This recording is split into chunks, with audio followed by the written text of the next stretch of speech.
They said Alaska would make you free, but most who went learned it would cost them everything they thought they knew about survival.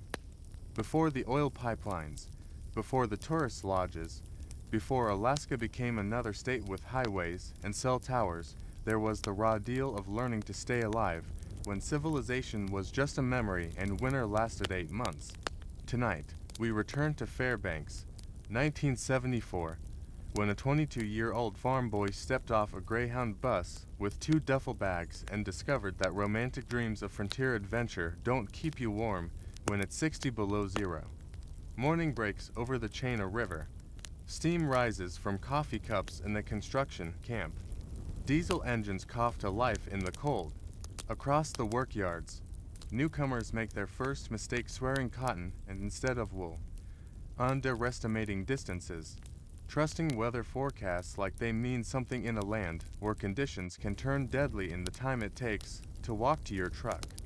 In that narrow space between ambition and reality, you stand with everything you own frozen solid, listening to old-timers talk about traplands and ice roads like they're discussing the weather back home. This is not a story of conquest or triumph. It's the slow work of learning to read clouds for survival, of checking trap lines when your snowmobile won't start, of rationing coffee and counting daylight hours like a miser counts coins. It's about a man who became America's last true frontiersman not through heroics, but through the boring persistence of staying alive when staying alive required everything you had. Welcome to American Sleepless Story, where forgotten moments from America's past become tonight's gentle companion. These are quiet stories told slowly, perfect for when your mind needs to wander somewhere peaceful. If you'd like more stories like this, hit subscribe and tell me in the comments where are you listening from and what time is it where you are. I love knowing this community spans different places and time zones, all finding rest in the same American stories. Now, settle in, here comes the story. Chapter 1. The Journey North. From Wisconsin farm boy to Arctic trapper, the Greyhound bus rumbled through the endless expanse of Canadian wilderness, its diesel engine providing a monotonous hum that seemed to merge with the rhythm of young Heimo's heartbeat. 22 years old, with callous hands from Wisconsin farm work and eyes full of restless dreams, he pressed his face against the cold window and watched mile after mile of untamed country roll past. The American Sleepless Story of frontier ambition is about to begin again, though Heimo couldn't know it yet. In his lap sat a worn paperback about Alaskan trappers, its pages dog-eared from countless readings during boring winter nights back home. The bus swayed gently as it navigated the northern highways, and somewhere in that rhythmic motion, Heimo found himself drifting between wakefulness and sleep, between the familiar comfort of his past and the uncertain promise of his future. When the bus finally wheezed to a stop at the Fairbanks station in 1974, the first thing that struck Heimo wasn't the cold, though at 30 below. It bit through his Wisconsin winter coat like it was made of paper. No, what struck him first was the silence. Not the kind of quiet you get in rural Wisconsin, where you can still hear distant highway traffic or the neighbor's dog. This was different. This was the kind of silence that makes you aware of your own breathing, your own heartbeat, the soft rustle of your clothing as you move. It was a silence so complete it felt almost sleepless in its intensity, as if the very air was holding its breath, waiting to see what this young farm boy would make of himself in this vast, unforgiving land. His 2 duffel bags felt impossibly heavy as he hefted them onto his shoulders, though they contained everything he owned in the world. The construction job he found within his first week was exactly the kind of boring, repetitive work that builds character without building much else. 12 hours a day of hauling lumber, mixing concrete, and hammering nails in temperatures that made his tools brittle and his breath hang in the air like small clouds. His co-workers were a mix of seasonal laborers and permanent Alaskans, and it was from the latter group that Heimo began to understand the difference between surviving in Alaska and truly living there. During lunch breaks, while the seasonal workers talked about their plans to head south when the work dried up, the old-timers would share stories that had the weight of hard-earned wisdom. They spoke of reading weather patterns in the way clouds gathered, of understanding which creek sounds meant safe ice and which meant danger, of the subtle signs that separated those who thrived in the wilderness from those who became cautionary tales. The education that truly mattered happened during those long, sleepless summer nights when the sun barely dipped below the horizon and the whole world seemed suspended in an amber twilight. Heimo would sit outside his small rented cabin, nursing a cup of coffee that had grown cold hours ago, listening to the stories of men who had lived through Alaska's territorial days. These weren't the romanticized tales of frontier that filled the paperback novels. These were boring, practical stories about the importance of keeping your axe sharp, about the way different types of snow sounded under your feet, about the patience required to wait for exactly the right moment to set a trap or take a shot. Each story was a lesson disguised as casual conversation, and Heimo absorbed them all with the intensity of a man who understood that his life might one day depend on remembering every detail. Yago entered Heimo's life the way most important manners do, quietly, without fanfare, during a moment when the student was ready to learn but didn't know what questions to ask. Heimo had been struggling with a particularly stubborn section of trap line, losing more fur to scavengers than he was collecting, when he encountered the older trapper checking his own nearby sets.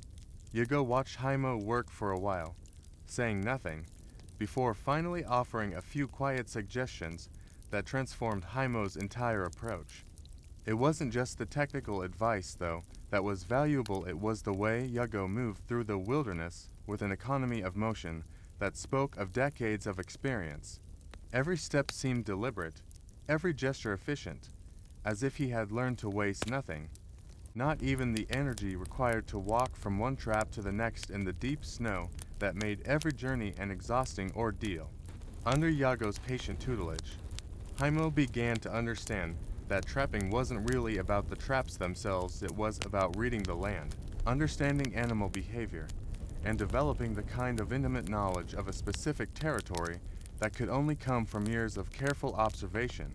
Yago would point out subtle signs that Heimo had walked past dozens of times without noticing: the slight depression in the snow that indicated a well-used game trail, the scratches on a tree trunk that revealed where a lynx had sharpened its claws, the way certain areas held scent differently depending on wind patterns and temperature. These lessons had the quality of ancient wisdom passed down through generations, boring in their specificity, but profound in their accumulated knowledge. Each detail was another piece in the vast puzzle of wilderness survival, and Heimo found himself staying awake long into those sleepless Arctic nights, thinking about everything he had learned and everything he still needed to master. The mental challenges of wilderness living revealed themselves gradually, like symptoms of an illness that develops so slowly you don't notice it until it has taken hold completely. The isolation wasn't the dramatic, movie-style loneliness that Heimo had imagined. Instead, it was something more subtle and persistent, a kind of background hum of solitude that colored every experience. During his first winter alone in a remote cabin, checking trap lines that could take days to complete, Heimo discovered that the real challenge wasn't the physical hardship. His farm boy strength and Wisconsin winter conditioning had prepared him well enough for the cold and the work. The real challenge was psychological, maintaining focus and decision-making ability when you might not see another human being for weeks at a time, when the only voices you heard were your own and the whisper of wind through the trees, when every choice you made had to be the right one because there was no one else around to help if things went wrong. Yago recognized the signs of what he called cabin fever before Heimo even knew he was experiencing it: the tendency to talk to yourself, the way small problems could seem overwhelming when you had no one to share the burden, the gradual erosion of social skills that came from spending too much time alone with your thoughts. The solution, Yago explained, wasn't to fight the solitude, but to embrace it, to develop internal resources that could sustain you through the long, sleepless months of Arctic winter. This meant learning to be comfortable with silence, to find entertainment in the simple routines of daily survival, to take satisfaction in small accomplishments that no one else would ever know about or appreciate. It meant developing a kind of stoic acceptance of whatever weather or wildlife or mechanical failure might throw at you, because getting upset about things you couldn't control was a luxury that wilderness living simply didn't allow. The technical skills came slowly, built through repetition and failure and the patient correction of mistakes that could have been fatal under different circumstances. Learning to read ice conditions by sound and color and the way the surface responded to your weight. Understanding how to preserve meat in varying temperatures and humidity levels. How to stretch food supplies when hunting was poor. How to repair essential equipment using only the materials at hand. Each skill was boring in its acquisition, requiring countless hours of practice and adjustment, but profound in its implications for independence and survival. Heimo found himself thinking of these abilities as a kind of insurance policy against the uncertainties of wilderness life. Each new technique another layer of security in a world where self-reliance wasn't just a philosophy, but a practical necessity for staying alive through the long months when help was hundreds of miles away. By the early 1980s, Heimo had developed what Yago called wilderness wisdom, an intuitive understanding of how to live safely and sustainably in conditions that would quickly kill the unprepared. This wasn't knowledge you could learn from books or acquire in a weekend workshop. It was the accumulated result of years of small experiences, minor failures, close calls, and gradual refinements to technique and judgment. When Yago finally offered to pass on his cabin in the Arctic National Wildlife Refuge, it wasn't just a transfer of property, it was recognition that Heimo had developed the deep competence and psychological resilience necessary to live completely independently in one of the most remote and challenging environments on Earth. The American dream of self-reliance was about to be tested in its purest form, in a place where the boring routines of daily survival would determine whether that dream became reality or tragedy. And as Heimo prepared for this next chapter, the sleepless anticipation of what lay ahead mixed with the quiet confidence that comes from knowing you have learned your lessons well. Chapter 2: Life in the Arctic National Wildlife Refuge. Building a permanent wilderness home, the helicopter's rotors kicked up a swirling cloud of snow and debris as it lifted away from the small clearing, leaving Heimo and Edna standing beside their pile of supplies in one that felt like the most profound silence either of them had ever experienced. The Arctic National Wildlife Refuge stretched out in every direction 19 million acres of untouched wilderness, where they were now the only permanent human residents. As the sound of the helicopter faded into the distance, replaced by nothing but the whisper of wind across snow and the occasional crack of settling ice, Heimo felt the weight of complete self-reliance settle on his shoulders like a familiar coat. This wasn't the temporary isolation of a trapping season or a hunting trip. This was home now, in the most American sense of the word, a place where you succeeded or failed based entirely on your own skills, preparation, and determination. The sleepless nights ahead would be filled not with anxiety, but with the constant, low-level awareness that every decision mattered in ways that most people would never understand. The cabin that Phil Yago had left to them sat like a small island of human civilization in an ocean of wilderness, its log walls weathered to a silver gray that seemed to blend seamlessly with the surrounding landscape. From the outside, it looked almost boring in its simplicity, unless another small building in a land where buildings were rare. But Heimo understood that this modest structure represented decades of accumulated wisdom about what it took to survive comfortably in conditions that could kill the unprepared.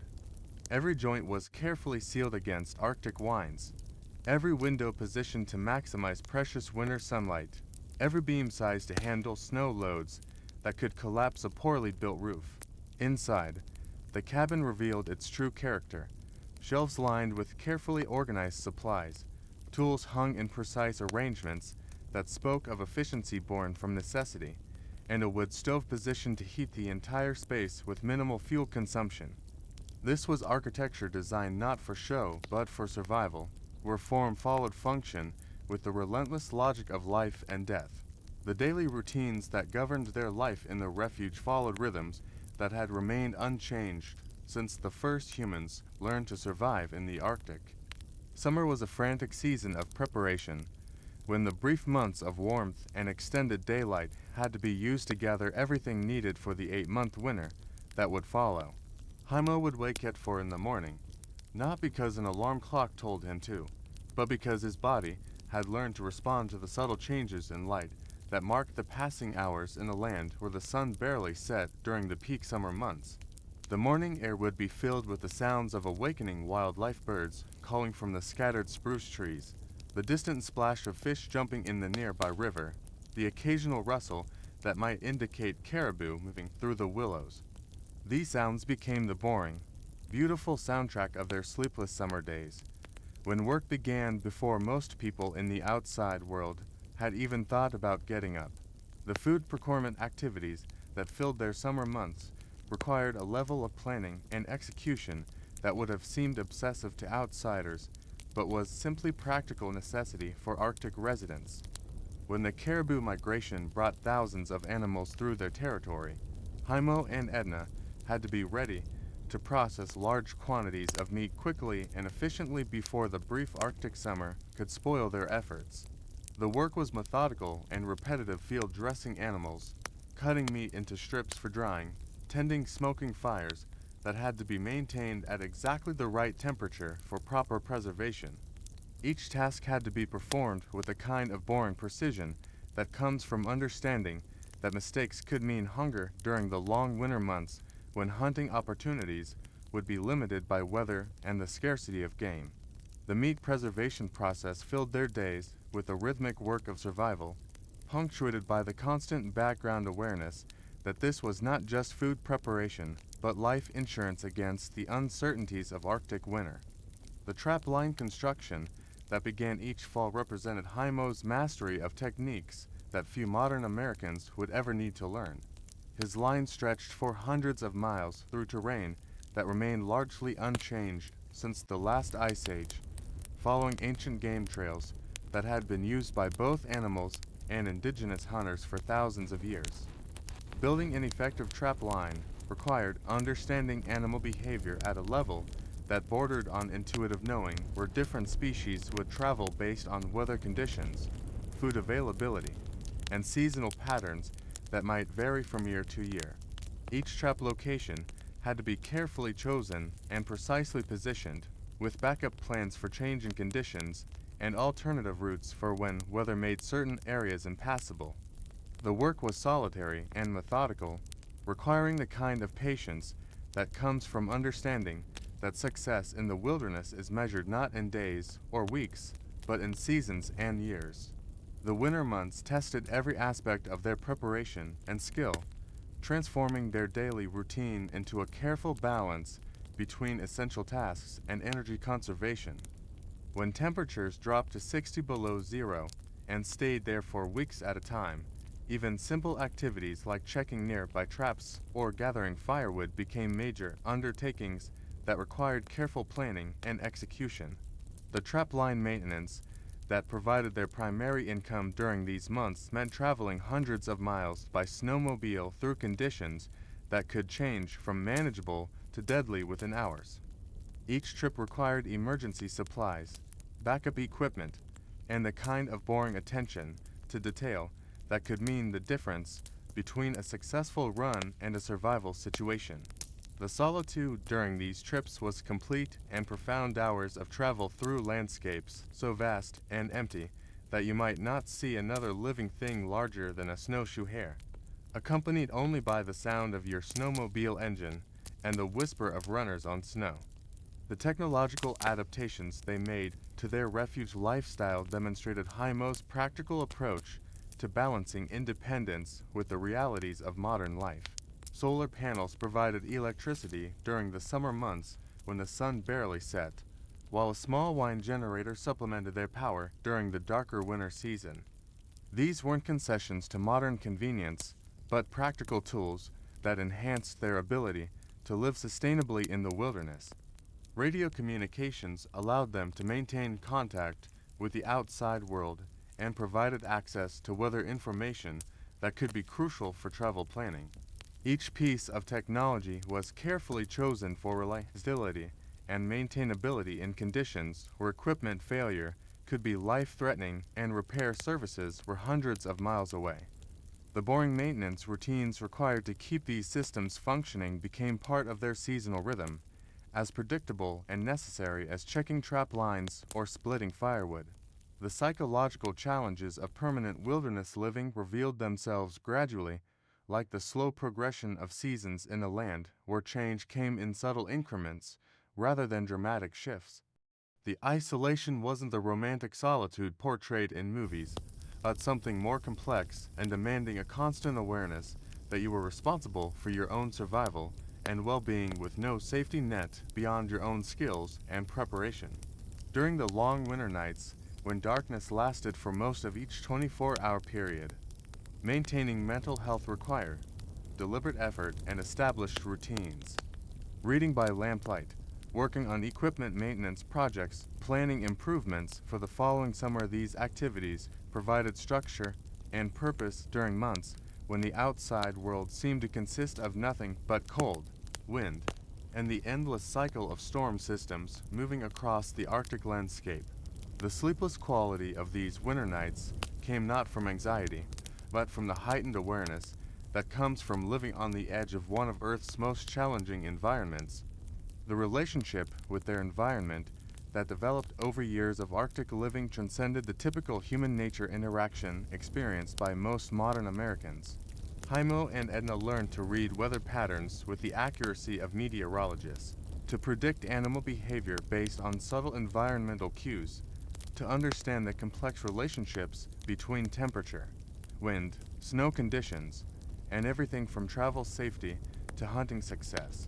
This knowledge came not from books or formal study, but from the boring, repetitive process of daily observation and the gradual accumulation of experience that could only be gained through years of intimate contact with the same landscape. They learned that the Arctic wasn't harsh or unforgiving in any personal sense. It was simply indifferent, operating according to natural laws that rewarded preparation and punished carelessness with the same impartial efficiency that governed all natural systems. By the late 1990s, Heimo and Edna had achieved something that few modern Americans could claim: complete self-sufficiency in an environment that demanded the highest levels of skill, knowledge, and psychological resilience.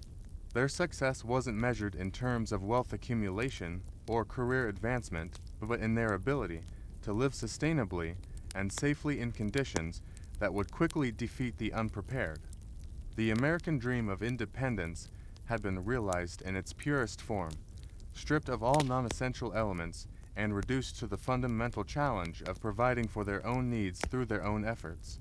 As the new millennium approached, they had proven that wilderness living wasn't just a romantic notion from America's past, but a viable lifestyle for those willing to develop the necessary skills and accept the inherent challenges.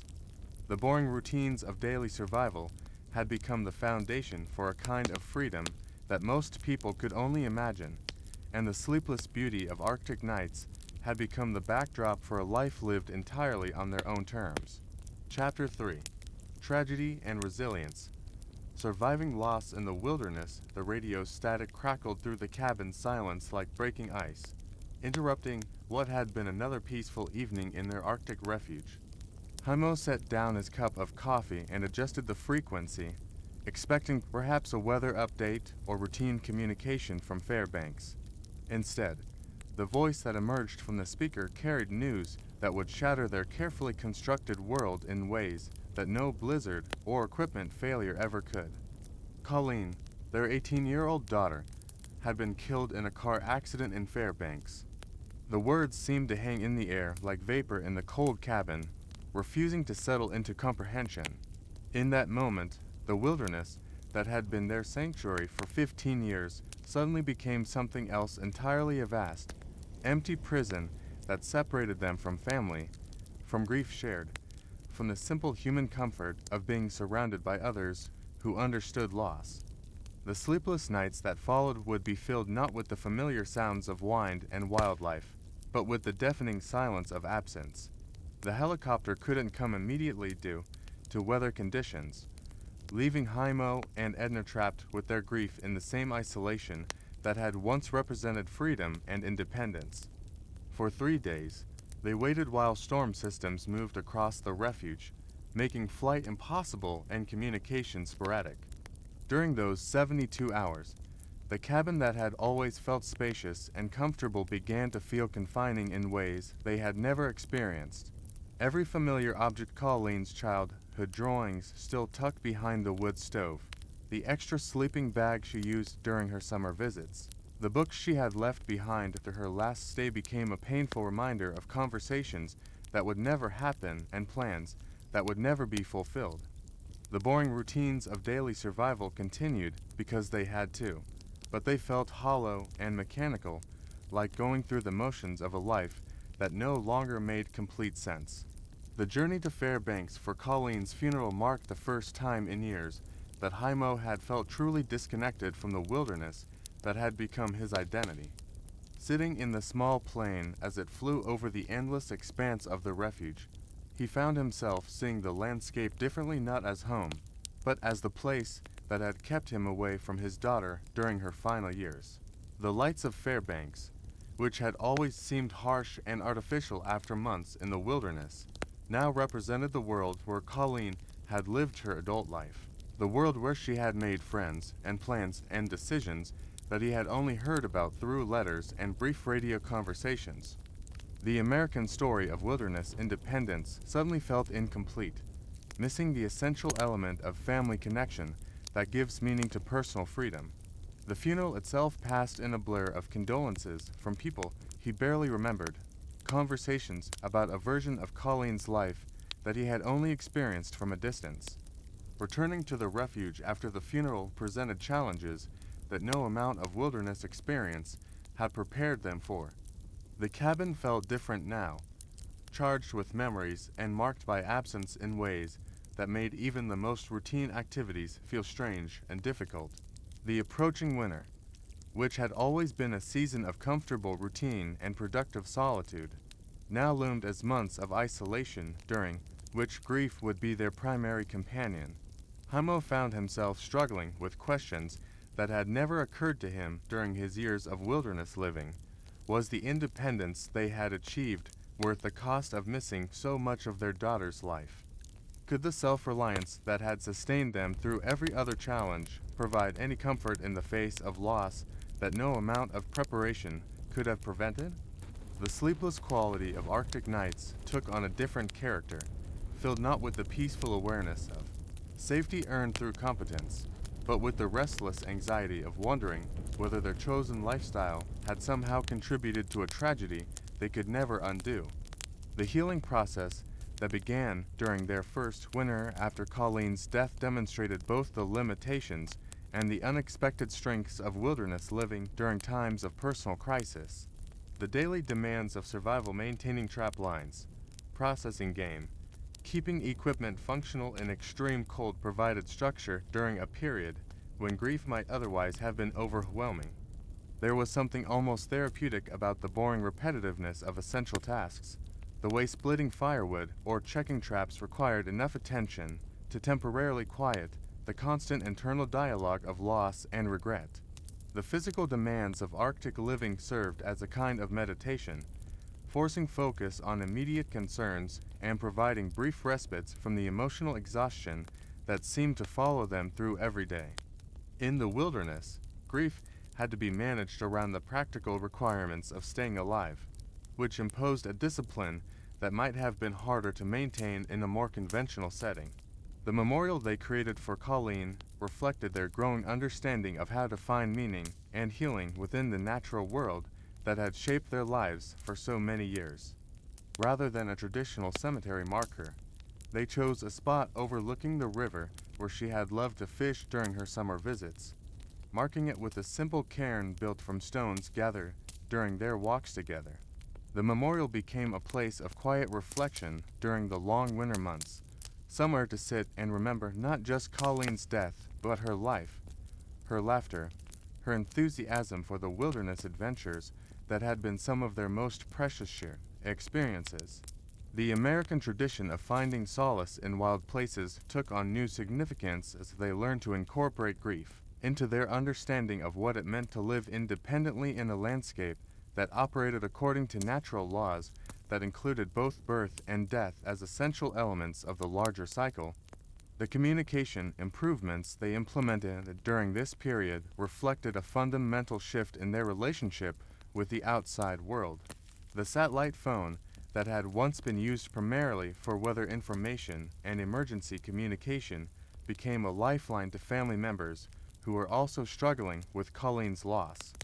Regular contact with Edna's sister, with old friends from their early Alaska days, with the broader community of people who had known and loved their daughter, became part of their seasonal routine in ways that would have seemed impossible during their earlier years of complete self-reliance.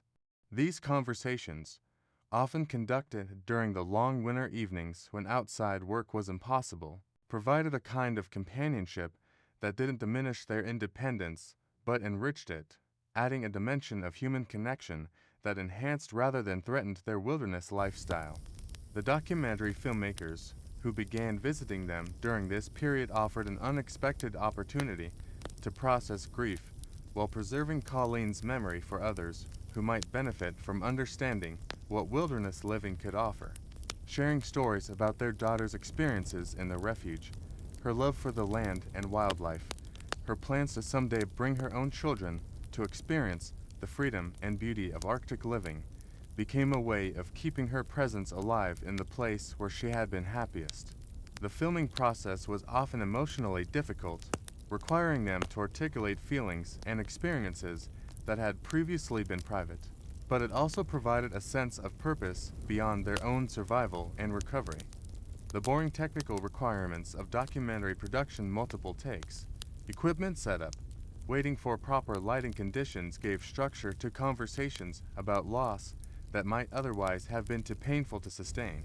The teaching and mentoring activities that began to occupy more of their time reflected Heimo's growing awareness that the knowledge and skills he had accumulated represented a valuable resource that shouldn't be lost when he and Edna were no longer able to maintain their wilderness lifestyle. Visitors who came to learn about traditional survival techniques, researchers studying Arctic ecosystems, writers documenting the last remnants of frontier living in America all provided opportunities to share practical knowledge while maintaining the social connections that had proven so important during their darkest period. These interactions didn't represent a retreat from wilderness living, but an evolution of it, a way of staying connected to the broader American story of self-reliance and independence while acknowledging that even the most self-sufficient lifestyle benefited from human community and shared purpose. By the end of the decade, Heimo and Edna had discovered that resilience in the wilderness required not just the ability to survive physical challenges, but the capacity to adapt emotionally and psychologically to losses that couldn't be prevented through preparation or skill. Their continued commitment to refuge living didn't represent denial of grief or an unwillingness to face the costs of their chosen lifestyle, but rather a mature understanding that meaning and purpose could be found even in the midst of profound loss. The sleepless beauty of Arctic nights had been transformed but not diminished by tragedy, becoming a backdrop for a different kind of strength, one that acknowledged vulnerability while maintaining the essential independence that had drawn them to the wilderness in the first place. The American tradition of finding freedom through self-reliance had been tested by the most fundamental challenge any parent can face, and while it couldn't prevent tragedy, it had provided a framework for surviving and even growing through experiences that might otherwise have been overwhelming. Chapter 4: The Last Frontiersman. Legacy and the Future of Wilderness Living. The morning sun cast long shadows across the Arctic National Wildlife Refuge as Heimo, now in his 70s, began another day in the wilderness that had been his home for more than 4 decades. His movements had acquired the careful deliberation that comes with age, but his eyes still held the sharp awareness of a man who understood that survival in this environment required constant attention to detail. The cabin around him bore the accumulated modifications and improvements of decades: solar panels angled to catch the low Arctic sun, a more efficient wood stove that burned less fuel while providing better heat, communication equipment that kept them connected to family and weather services hundreds of miles away. These weren't concessions to age or comfort, but practical adaptations that enhanced their ability to maintain their independent lifestyle while acknowledging the realities of changing times and changing capabilities. The American story of wilderness self-reliance was entering a new chapter, one that balanced tradition with innovation in ways that honored both the past and the practical requirements of an uncertain future. The climate changes that Heimo had observed during his decades in the refuge provided first-hand evidence of environmental shifts that scientists could measure, but few people had experienced so intimately. The timing of seasonal transitions had become less predictable, spring arriving earlier some years, winter lasting longer in others, with temperature swings that affected everything from ice conditions to wildlife migration patterns. The caribou herds that had provided a reliable source of meat for generations now followed routes that varied more dramatically from year to year, requiring adjustments to hunting strategies that had remained essentially unchanged for decades. These weren't abstract environmental concerns discussed in distant conference rooms, but immediate, practical challenges that affected daily decisions about when to travel, where to hunt, and how to prepare for seasonal changes that no longer follow the predictable patterns that had governed Arctic life for thousands of years. The boring routine of reading weather signs and animal behavior had become more complex, requiring even greater attention to subtle environmental cues. The technological adaptations that Heimo had gradually incorporated into their wilderness lifestyle demonstrated his pragmatic approach to balancing independence with the realities of modern communication and safety requirements. The satellite internet connection that allowed them to maintain contact with family members didn't diminish their self-reliance, but enhanced it, providing access to weather information, emergency communication capabilities, and the social connections that had proven so important during difficult periods. The GPS units that supplemented traditional navigation skills provided backup safety systems for travel across terrain that could become disorienting during storms or low visibility conditions. Each piece of technology was carefully chosen for reliability and maintainability, with backup systems and manual alternatives that ensured they could continue to function independently even if electronic equipment failed. The sleepless hours spent learning to operate and maintain these systems had become part of their seasonal routine, as essential as any other survival skill.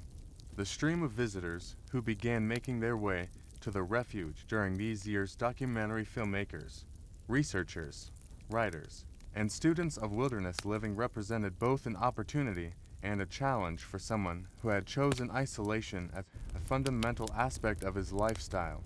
Each visitor brought questions about techniques and knowledge that Heimo had accumulated over decades of practical experience, forcing him to articulate skills and insights that had become so instinctive he rarely thought about them consciously. The process of teaching others how to read ice conditions, process game meat, or maintain equipment in extreme cold required breaking down complex, integrated knowledge into component parts that could be communicated and understood. These interactions provided a sense of purpose beyond personal survival, a way of ensuring that practical wilderness knowledge wouldn't disappear when he and Edna were no longer able to maintain their refuge lifestyle. The conservation advocacy that became increasingly important to Heimo during this period reflected his understanding of the threats facing the wilderness areas that had made his lifestyle possible. Development pressure from oil companies, climate change effects on Arctic ecosystems, and changing federal policies toward wilderness preservation all pose challenges to the continued existence of places like the Arctic National Wildlife Refuge. His advocacy wasn't based on romantic environmental idealism, but on practical understanding of what would be lost if these areas were open to industrial development. The boring technical details of environmental impact assessments, Legislative processes and bureaucratic procedures became part of his education as he learned to articulate why wilderness preservation mattered not just for wildlife, but for the continuation of human traditions that had sustained people in harsh environments for thousands of years. The philosophical insights that emerged from his decades of wilderness experience provided perspective on questions about security, happiness, and the relationship between independence and community that challenged many contemporary American assumptions. Living successfully in the Arctic had taught him that real security came not from wealth or technology, but from skills, knowledge, and the ability to provide for basic needs through personal competence and preparation. The American dream of prosperity through consumption had been replaced by a different vision of success, one measured by the ability to live sustainably within natural systems, to find satisfaction in simple pleasures, and to maintain dignity and purpose even when separated from the complex social and economic structures that most people depended upon for their identity and security. These weren't abstract philosophical positions, but practical conclusions drawn from years of testing different approaches to the fundamental challenges of human survival. The knowledge preservation activities that occupied more of his time reflected Heimo's growing awareness that the skills he had mastered represented a valuable cultural resource that was rapidly disappearing from American society. The traditional techniques for food preservation, shelter construction, tool making, and resource management that he had learned from Alaska's old-timers were dying out as the last generation of people with practical wilderness experience aged and passed away. Through books, interviews, and hands-on demonstrations, he worked to document and share knowledge that had once been common among Americans but had been largely forgotten in the transition to industrial and technological society. The process was often boring and repetitive, requiring multiple explanations of the same techniques and careful attention to details that might seem insignificant but could mean the difference between success and failure in actual wilderness conditions. The mentoring relationships that developed with younger people interested in wilderness living provided both satisfaction and concern as Heimo observed the challenges facing anyone who might want to follow a similar path. The economic realities of modern life made it difficult for most people to acquire the resources necessary for wilderness living, while changing regulations and land use policies reduced the opportunities for the kind of independent lifestyle that had been possible during his early years in Alaska. The skills required for successful wilderness living took years to develop and couldn't be learned through weekend workshops or short-term experiences, requiring the kind of sustained commitment that few people in contemporary society were prepared to make. The sleepless dedication required to master essential techniques: strap line construction, meat preservation, equipment maintenance, whether prediction represented a level of specialization that competed with the demands of modern careers and family responsibilities. The legacy questions that increasingly occupied his thoughts centered on what would happen to the knowledge and lifestyle he represented when changing circumstances made it impossible for him to continue living in the refuge. The practical skills and environmental knowledge he had accumulated couldn't be easily transferred to others, being based on decades of experience with specific landscapes, weather patterns, and wildlife populations that might not exist elsewhere or might not remain stable as environmental conditions continued to change.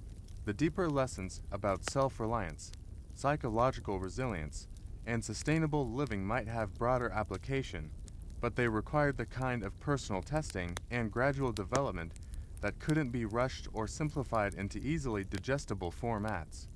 The American tradition of wilderness independence that he embodied might survive in modified forms, but it would necessarily be different from the pure expression of that tradition that his life had represented.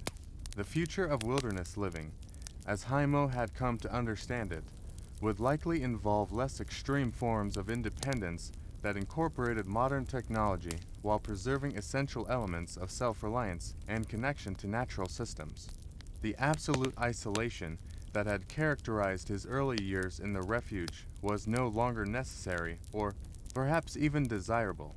Given the importance of family connections and the practical advantages of communication technology for safety and emergency response, the boring routines of daily survival that had provided structure and meaning for his lifestyle might need to be balanced with other forms of engagement and contribution that acknowledge the interconnected nature of modern society. As he entered the final phase of his wilderness career, Heimo found himself serving as both a living example of what was possible when people committed themselves completely to independence and a bridge between that disappearing tradition and whatever forms of self-reliant living might emerge to meet the challenges of an uncertain future. Chapter 5: Emergency Survival Techniques. How frontier families survived without fire or food. The blizzard had been raging for 6 days when the Caldwell family huddled together in their one-room cabin as the temperature plummeted to 20 below zero. Outside, the wind howled like a living thing, driving snow through every crack in the walls and burying their wood pile under 8 feet of drifts. Their last piece of firewood had burned out 2 days ago. The food had run out yesterday morning, and Sarah looked at her 3 children ages 4, 7, and 9, seeing the hollow look of hunger beginning to settle in their eyes. This was the moment when most frontier families died, when the normal systems of survival failed completely and death seemed inevitable. But Thomas didn't panic because he had learned the hard lessons of frontier survival from his father, who had survived the brutal winter of 1856 when an early blizzard trapped his family for 3 weeks without adequate supplies. The American story of wilderness survival included these desperate chapters that separated families who lived to tell their tales from those who became grim statistics in frontier mortality records. The knowledge that Thomas possessed wasn't romantic or heroic, but boring, practical, and methodical, the kind of information that could sustain human life even when everything seemed hopeless. When normal heating systems failed and fuel was exhausted, experienced frontier families had backup techniques that could generate life-sustaining warmth using nothing but their own bodies and whatever materials they could find inside their shelters. The first priority was creating a microenvironment that could trap and amplify the family's natural body heat, transforming their cabin's coldest interior corner into a space that could maintain temperatures compatible with survival. Thomas gathered his family into the area farthest from exterior walls, away from windows and doors where cold air infiltration was strongest, creating the foundation for heat conservation techniques that had saved countless families during the harshest periods in American frontier history. The sleepless hours that followed would test every piece of knowledge his father had passed down about surviving when survival seemed impossible. The layering system that Thomas implemented used every piece of available clothing and bedding to create insulation barriers that trapped air between multiple thin layers rather than relying on single thick coverings. This technique, developed through generations of trial and error in conditions where mistakes were fatal, maximized the effectiveness of limited materials while creating dead air spaces that could be warmed by body heat and retained for extended periods.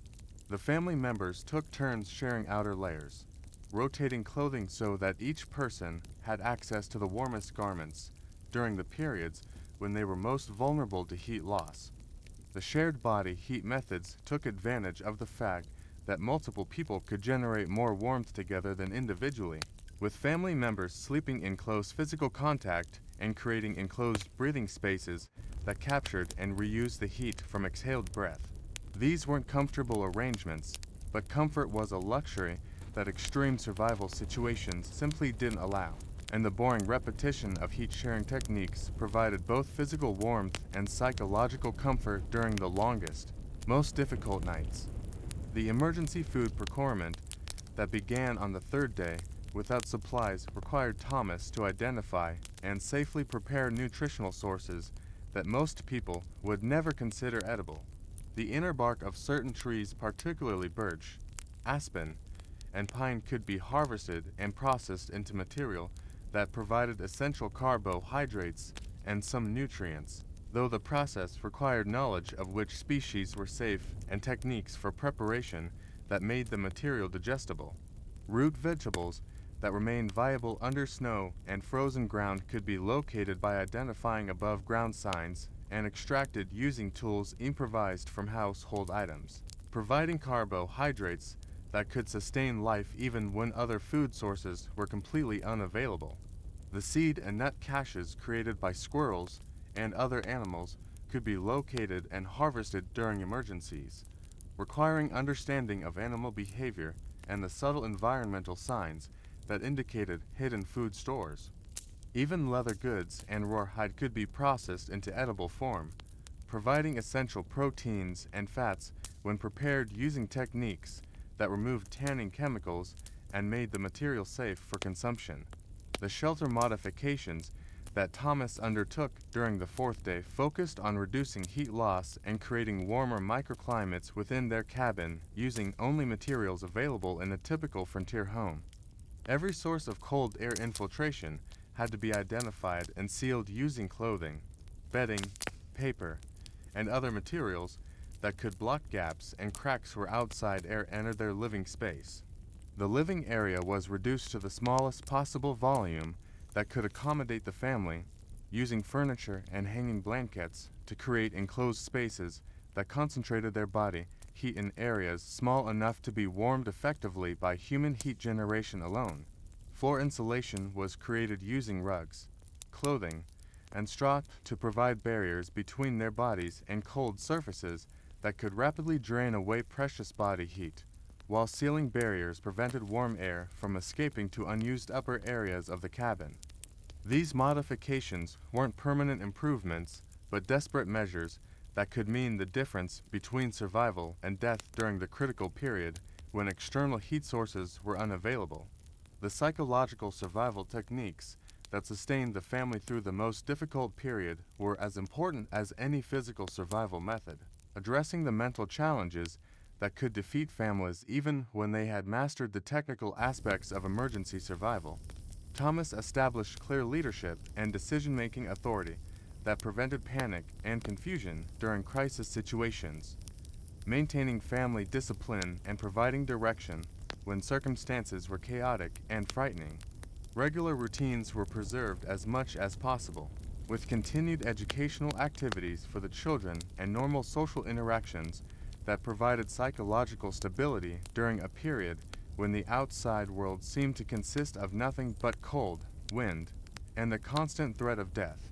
Hope was maintained through planning for recovery and focusing on positive outcomes, with family discussions about what they would do when the storm ended and how they would prepare better for future emergencies. The storytelling and distraction activities that filled the long, sleepless hours provided mental escape from physical discomfort while strengthening family bonds and maintaining morale during the darkest period of their ordeal. The water procurement methods that Thomas employed ensured adequate hydration even when normal water sources were frozen or inaccessible, using body heat and simple techniques to melt snow and ice while conserving energy and maintaining body temperature.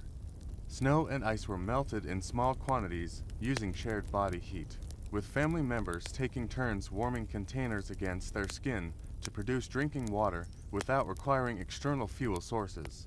The melting process was slow and energy intensive, requiring careful management of body heat resources and rotation of warming duties among family members to prevent any individual from becoming dangerously chilled.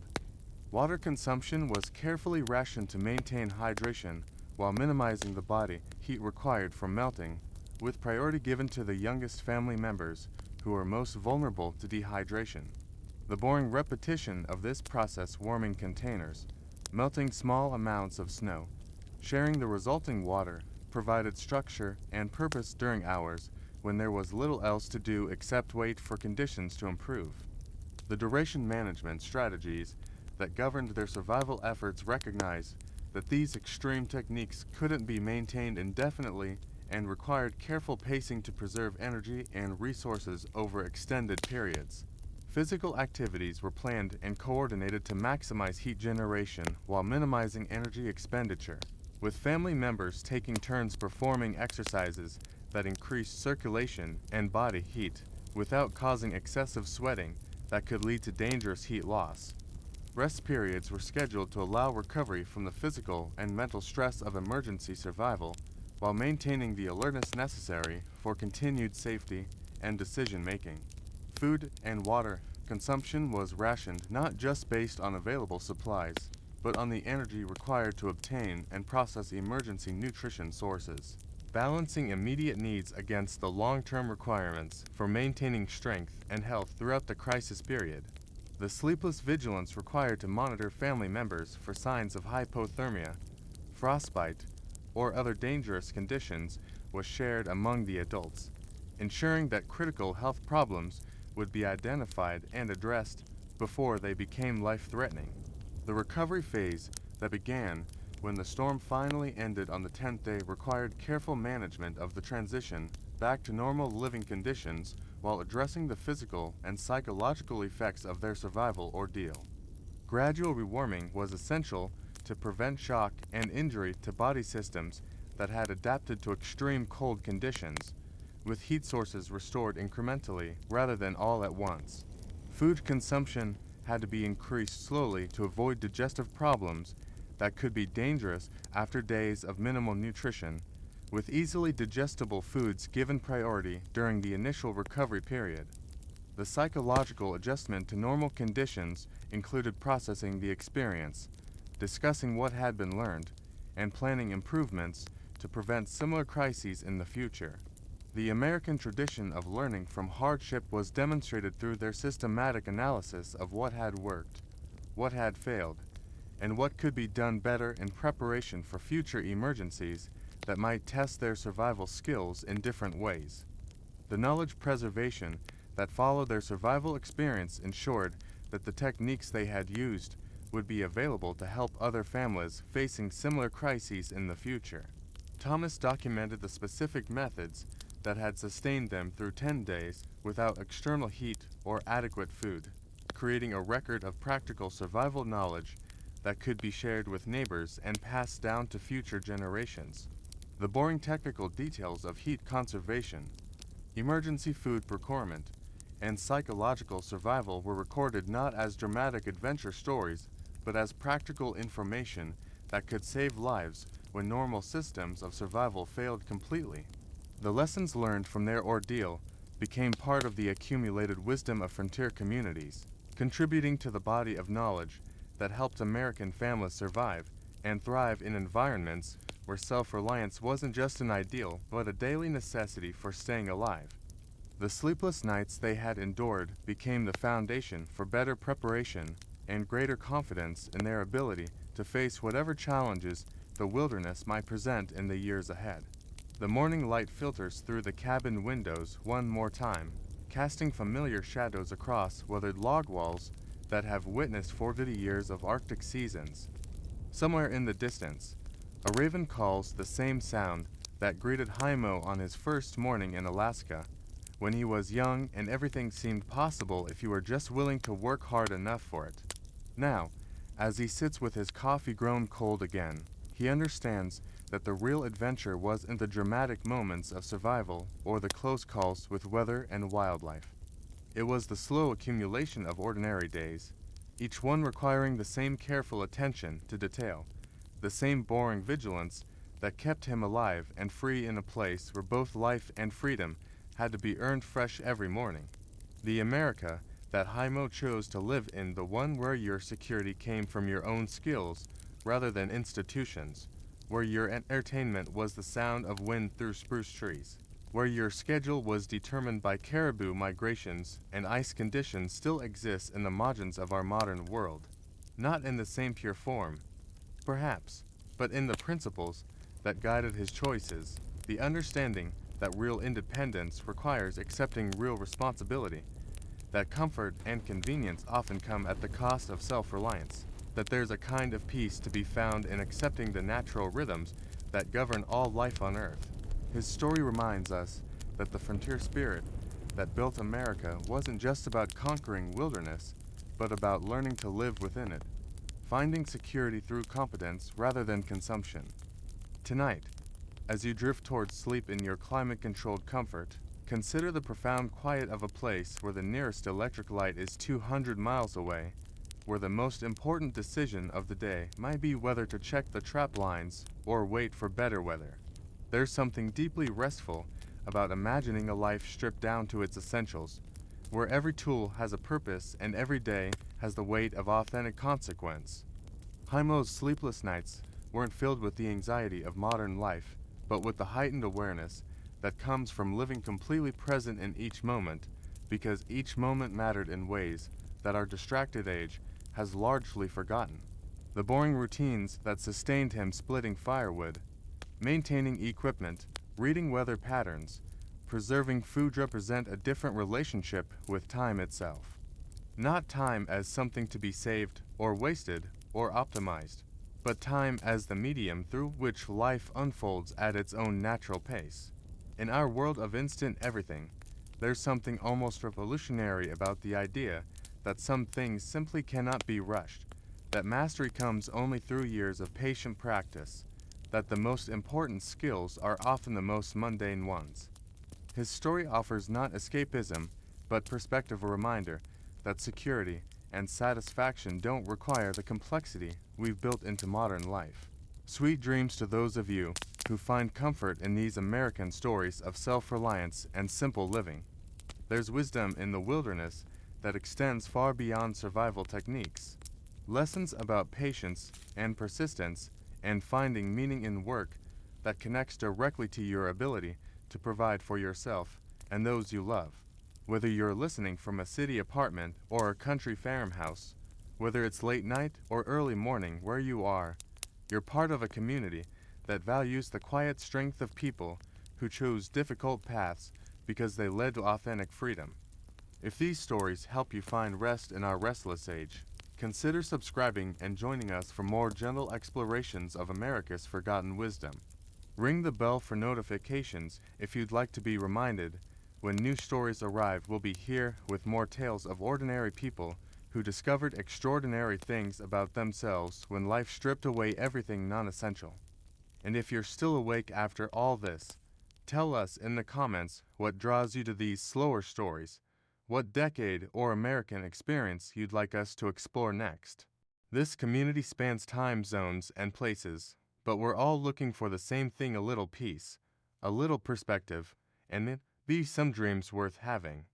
Until next time, may your own small freedoms be enough, and may your sleep be as deep and undisturbed as the Arctic silence that still cradles America's last frontiersman.